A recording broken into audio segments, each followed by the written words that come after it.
At this point in time, I feel like it's really important to make sure that you realize that sometimes some drills can lead to bad habits for some pitchers because they might take you real literal on something. When you're trying to correct one problem, it can then step them up into another, and that's why I bring you to what we call the sprint start drill.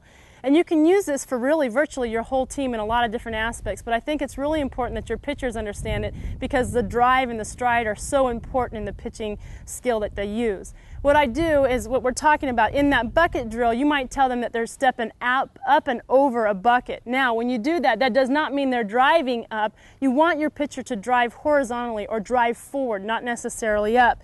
So if you really get a pitcher that's having a problem that when they're driving and they're driving this way as opposed to driving out, you want to talk to them about a sprinting start. And what I'll do is I'll line up a player or my pitcher on a line and we'll get down like I'm going to race them, and I'll tell them, if you beat me to the end point, I'll buy you a car. Now obviously I'm not serious because I'd probably be broke. I'm not the quickest person there is.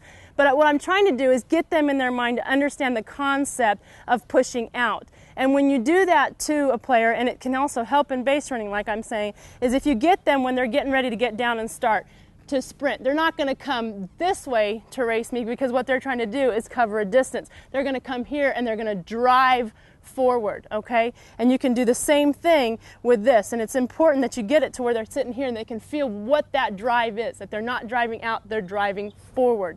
Like I said, this can work for all different types of players, but can really get your pitchers to understand that all of their power starts from the tip of their toes and generates all the way up their leg into their body, not up in a push, out in a push, or the drive.